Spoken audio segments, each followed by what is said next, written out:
Greetings, likers, commenters, and subscribers, and miscellaneous persons. So, I noticed something in Darren Hardy's book, The Magic Diamond, a while back about integrating functions of the same rationality, irrationality as the lead.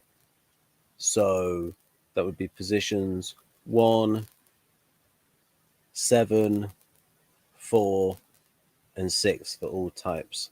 So it says there, can synergize with dominant, can synergize with dominant, can synergize with dominant.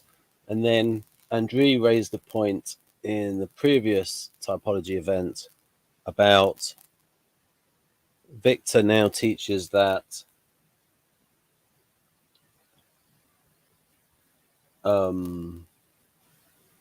the lead function is used automatically and the person doesn't necessarily have a lot of information for it.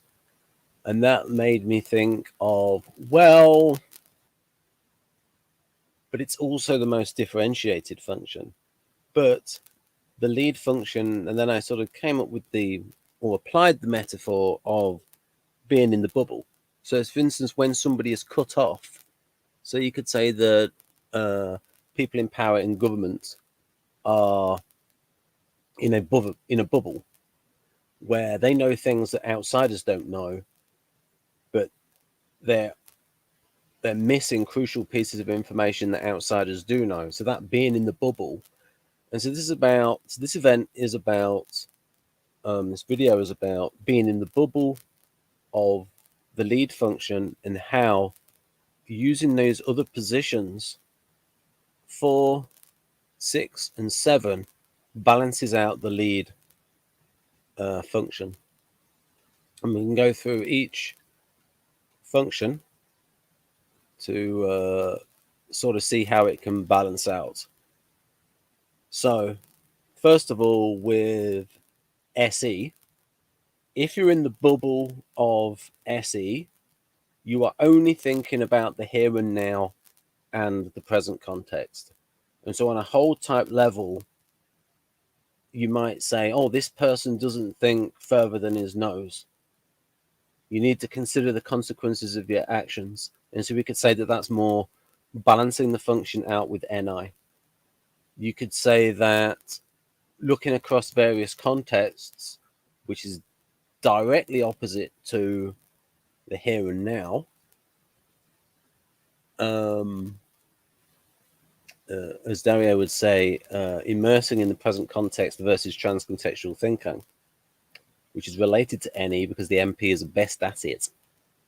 And that you can say,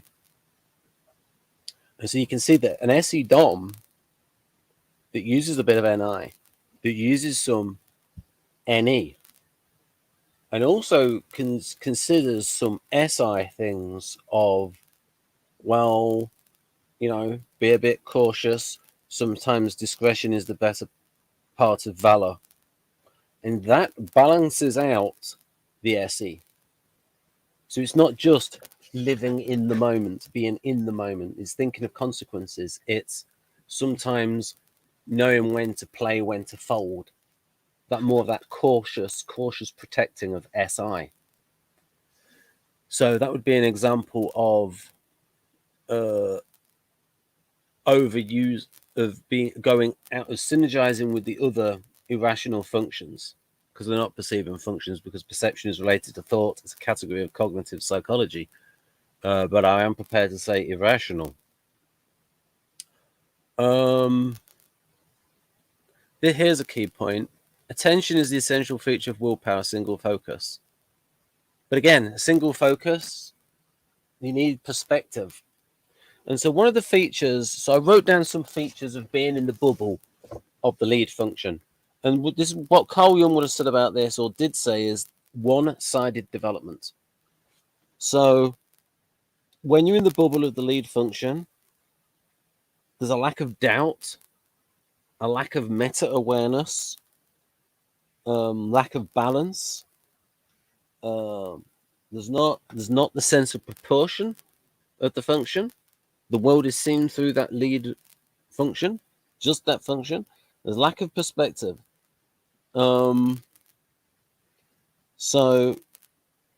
and that comes through as the one-sided development. So we'll get to it later when we get to TI, but TI can definitely get within its bubble, because you can see it with, say, INTP philosophers who are in their bubble. So if I go through all the sub-functions, it becomes a little bit more complex to break it down at that level. You can sort of speculate for yourselves, and not that you need my permission, but you do have my permission to leave comments about it, like how you think somebody. I mean, certainly Fuss and Sorix. Like, if someone is just lives their life in the bubble of Fuss and Sorix, just in the aggression factor, then they go through life seeing life as a battle. Every situation, and the problem is they're going to get older, and they're not going to always be the top dog. Right, and that's one of the issues with assertive SE. It only lasts so long.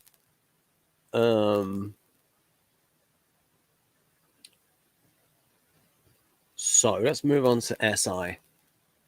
And so let's talk about misuse of SI. So this very much relates to misuse. It's not balancing the function out. So we can see it there. An instinct to habit, routine, and orthodoxy. Many people will see this with guardians from the outside the bubble of the SI. And we can see these people being too OCD, too cautious, stabilizing too much. And they need to bring in the NI to think about, okay, how can this develop? How can this change? Get the golden mean. Now, the thing is with Aristotle is he tried to apply that idea of the golden mean to everything. So an example of the golden mean would be fearlessness, where someone is reckless, too much, like fearlessness, versus total fear. And the golden mean is you want to be in the middle. So NI development, not just doing the same thing all the while. A bit of SE, a bit of adaptability to present circumstances, rather than just going on the general rule. NE could be used in synergy, where sort of, I don't really want to put ideas under NE.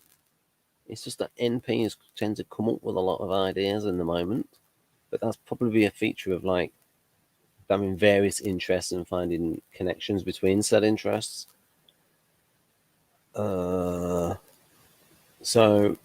thinking about balancing SI with NE, okay, the SI dom that does the same thing all the while, maybe a bit of NE in there is like develop a new interest in the novel and develop and expand the horizons of the person. Because if you think of the NE dom that's always finding something new, or an assertive NE is the exploration. And that would balance the SI use and get outside the bubble of, and it's synergizing, as Dario said, those positions 1, 4, 6, and 7 balance. So let's go back to INTJ. Those are all the irrational functions. It's INTJ because I used them in the previous event. NI, NE, SE, SI. All those, balance those out. And I'll get back to that when I get onto NI. So maybe we could use INTJ as a reference type, because a lot of INTJs that watch this channel, well, the INTJ videos tend to do well, or better. NE. Seeing the commonality. So if someone is like in the bubble of NE, this and this and this and this, and constantly changing interests and finding connections that are where it's losing the specifics, and it's like being odious comparison and things like that. And there needs to sort of maybe bring in some NI into it, in that, okay, develop this and towards a goal, and don't just switch projects and be in the sort of the bubble of NE. How can SE be used? Well, concentrate. The ability to immerse in the present context rather than just flit into another idea, another possibility. SI, get in there, get the some routine things happening with that instinct, and so balance out the NE so it's outside of the loop, outside of the bubble of NE. So it's usually the dominant types that you can see where it's an unrestrained use of the dominant function, where the person has a lot of information inside the bubble, but it's out of perspective, and it's like out of proportion to the knock-on effects. It's out of proportion and perspective to the whole of their life. NLP would call that ecology, how it affects the rest of the life. So the next one, NI. Okay, if someone's too much in NI, they don't act. They need to act. They need to get into the SE and act and get stuff done. Also, if they stuck too much on one track, they need to do some NE and look at some other possibilities, because it might be one track towards disaster, or this is not going to work. Look at different points of view, a bit of NE. Also, we can say with a bit of SI in there in terms of attention on the body, because when someone gets into an NI state, it sort of, they get sort of like disassociated. So you can see here with the definitions of the functions that I use, it's not like that I've created them. It's like they are consistent with Kersey and consistent with Nardi and consistent with Jung, that you'll notice how they balance out and they are opposites. So for example, and you would agree that NI is about development. NTJs develop projects, strategic planning, long-range goals. NFJs develop people. So NI with FE versus NI with TE. So development. And the SI stabilizes. So there we go. We have a neat opposite there. Developing versus stabilizer. And the same with SE and NE, that we can get a balance there between the present context, the here and now, and NE, which is going across contexts. And so the NE polar types, ISTP and ISFP, will complain about people changing subjects and making complex equivalences. And it's about this present context, because all of the specifics of the situation, those rich details, are what is important, not just the commonalities between A and B. If you only look at the commonalities between A and B, you lose the specifics of A and B. So it'd be like, say you were comparing Bob and Ben were both INTPs, and you would just look at the INTP factor, where you lose the specifics of each person. So the specifics of the individual case. Have I mentioned NI? I think I mentioned all of the NI ones. Balance that out. What's the next one? The bubble of NI. In the bubble of TE. Well, Jung would have said that without TE is just a slave to the facts, and that the thinking is just a sort of sequela of the fact, and there's not enough interpretation. So that's how you would balance out TE with TI, because when the interpretation comes in, a little bit of the subjective factor will come in.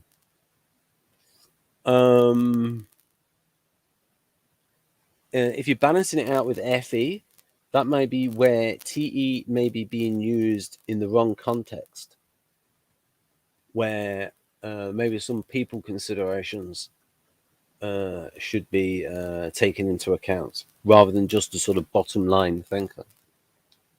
FI can balance out TE in that TE is associated with measuring. There's a I think it was Einstein that came up with not everything that can be counted counts, and not everything that counts can be counted. And what an FI is a big part of that is, okay, how do you then prioritize which factor is worth measuring? What are the more important factors here? What are the values? Now, that said, I agree with Vanderhoop that that feeling is not the only function associated with value. Each function values something. Like when someone is NE, they value the new, the novel, the possibility. SE values excitement. There is a value attached towards all of the functions, but the one that's most associated with value is FI, especially internal subjective values. I think that's mentioned all of the TI ones. TI. Think of your philosophers and they have a system and they completely get carried away with their model. And from the inside, they can see, the INTP was able to see how it's beautifully internally consistent, but it has to work in the real world. Get a little bit of scientific method in there, a little bit of TE. Is it falsifiable? Does it make predictions that you can falsify? Or do you have a little thing that comes in that then, it's like with objective personality where it will bring in a coin to contradict a previous dichotomy, and so then you can't falsify it. So one of the asinine definitions in objective personality is that TE is tribe logic. Oh, really? Really? So INTJ is into tribe thinking. INTJ, the most individualistic of all the types, it doesn't care what society thinks. It uses tribe logic. No. But then they might say, oh, no, we've got this other coin. So it's like, oh, that means they're not using it or using it in a different way. So again, you got to watch out for little things like that. So you want to be able to falsify a theory. You want to have a theory that will come out and say, if the theory is any good, it will make claims that you can falsify. And if you can't falsify it, this is like the Karl Popper approach. I can't prove this wrong. Therefore, we accept it. It's undisproven. And you get a lot of that with Kersey. And you'll find that if something does contradict Kersey, usually it's because of an upbringing thing or because of an NEF fixation. Right, so TI with TE. Definitely balance it out with an empirical approach. Test the model, test the theory. So, for example, Austrian scholars would say inflation is always a monetary phenomenon. Always. And the TE approach was try and prove me wrong. Every time there's been hyperinflation, there's been sloshes of money going around everywhere with huge bundles of money, people in wheelbarrows with money. And it's like, yeah, I think the supply of money has increased. Yes. And you can sort of count it up. It's like, well, all these wages appear to have gone up by 10 times. And it's like, you can see the relate, so you can TE it and go, we can measure the prices and we can measure the amount of money in circulation. It's called M2, money supply. And every time, if you go back and check historical inflations, it's because the supply of money and or credit has been increased. And the supply of credit increases by having artificially low interest rates. See, you can never have artificially high interest rates because the free market would determine the price. A central bank can only set interest rates below the free market because the central bank, so for instance, the central bank set it at 50%. then the regular banks wouldn't borrow from the central banks. The interest rate would be the natural balance between savers and lenders. Anyhow, back on track. TI with TE. So what else does TI need? TI needs a bit of FI sometimes. Where, because it will just sort of look at like an ENTP with various sort of ethical arguments. It's sort of like they can see all these different points of view, and it's like, well, they're judging it based on its internal consistency and maybe synergy with other beliefs, other core beliefs, because you get that with Peter Schiff. ENTP with like a lot of libertarian sort of like thought, but he does have FI moments. And so maybe at times TI needs to be balanced out with FI, the contrarian alternative. And to get that feeling of it's going in the right direction, it doesn't feel quite right. Balance it out. Did I mention TI with FE? Okay. Instead of, because TI is double utilitarian in that all TPs are utilitarian, STPs and NTPs, and maybe with the FE it's then considering other people's feelings and the effect on others, or it's thinking about in that state of, oh, I'm going to have this complex, intricate theory, but maybe a bit of FI comes in. But if I want people to understand it, maybe I have to, like, because Carl Jung wrote about, the TI Dom will just sort of puts the theory out there. And it's like, oh, go on then, you understand it yourselves. I can't be bothered to explain it. Whereas maybe with a bit of FE, like, explain it again and again. The full Monty in terms of explanation, going through all of the stages and stages and stages, and like a week later, it's all explained. Try to use some FE. Yeah, because young INTPs are not good at explaining their ideas, and they don't care to. So maybe a bit of FE considerations going on there. Is that all TI done? I think so. Is there another function left? Right, balance out FE. Yes. First of all, balance out FE with the backseat driver. So F not being completely focused on other people and having your own emotions completely determined by the emotions and feelings rather than people around you. So distinguish between feelings and emotions. All animals have emotions. Pretty much only human beings have feelings. So it's sort of distinguished between those, and I read from about Arden, John B. Arden. He wrote the book Improving Your Memory for Dummies, and a lot of other books. And like he was like in charge of like 25 hospitals, so it's like esteemed. So he would say that emotions, if you look at the role of emotions in mammals, it's a form of adaptation where they then learn not to do a particular thing because of the emotional response to it. And feelings are more sophisticated than emotions. And emotions are bound up in the sensory realm and bound up with instinct. So think of hunger, disgust, fear, lust, anger. All of these things are part of this sort of limbic system. And then you've got the feelings that are more in the cerebral cortices. And so it might be the difference of between anger and indignation. Because with indignation, you've got some thinking involved in there. And there's more sort of mixed emotions in feeling. Now, that is the only downside to the way Vanderhoop has done it. It's more of an empirical way to say emotion is bound up with sensing, and you've got instincting, and then you've got feeling, and then you've got that neat dividing line. But it's the way the brain is structured. We've got this limbic system, this emotional part of the brain, and then we've got this feeling part, like the higher part. So dogs definitely have emotions. You know, you look at the behavior of a dog when it's sort of cowering in fear, or when it's aggressive, or when it's happy. Dogs definitely experience emotions.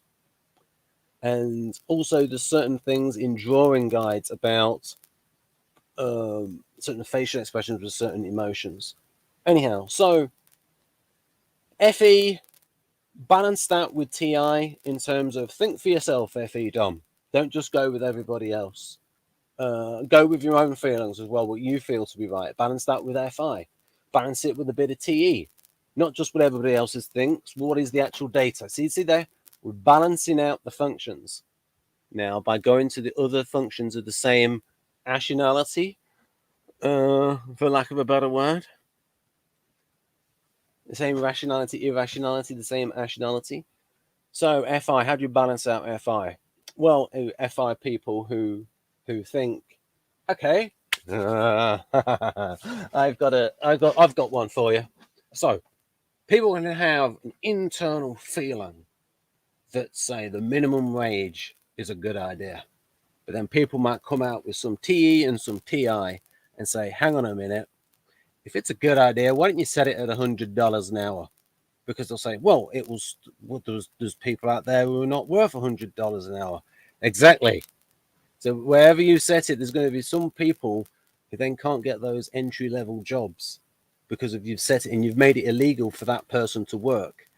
And this is also what happens. You will have internships which are unpaid, and then children of rich parents are more likely to go into the unpaid internships because the intern is not worth to be paid, say, half the minimum wage, and they're not allowed to pay them half the minimum wage. They can either pay them nothing or minimum wage and above. So because of the minimum wage, they can't pay the interns anything. Right, so there's an example of a downside. And it's stopping people getting on that employment ladder because you're making it illegal for somebody to work for less than that. And also, so you could come in with a FI thing of, hang on a minute, mate. Well, what about FI, freedom of association? If I wish to work for this wage at this level, you're saying that I can't do. You're coming in between my agreement with somebody else, another free being, and telling me that I can't do that. So there you go. You could come in with another FI principle there, or you could come up with some statistics on it in terms of, like, say, talking about the minimum wage of, like, these are the statistics of this, and this happens this. Every time the politicians come up with it, like, they wait until they phase it in. Oh, and then also what they do is the government creates inflation in order to mitigate the negative effects of the minimum wage. But again, and this is where TI comes in. Okay, if it's a good idea, then make it $1,000 an hour. Surely higher the better. Obviously, there's an effect of where you set the minimum wage. Right then, so that would be an example of using FI against those and balance it with those other functions. Right, there we go. I think that is all 8 gone through. That's from a previous event. You can see that event. It's right. Right, so again, and that's in Dario's book, The Magic Diamond. Well, just this bit about these positions, and I thought, okay, that makes sense about it can synergize with the functions of the same rationality. Right then. And again, getting outside the bubble of the lead function. Don't be one-sided in your development. All the functions. Keep to your strengths. Make sure you develop your strengths, but develop all functions. My advice.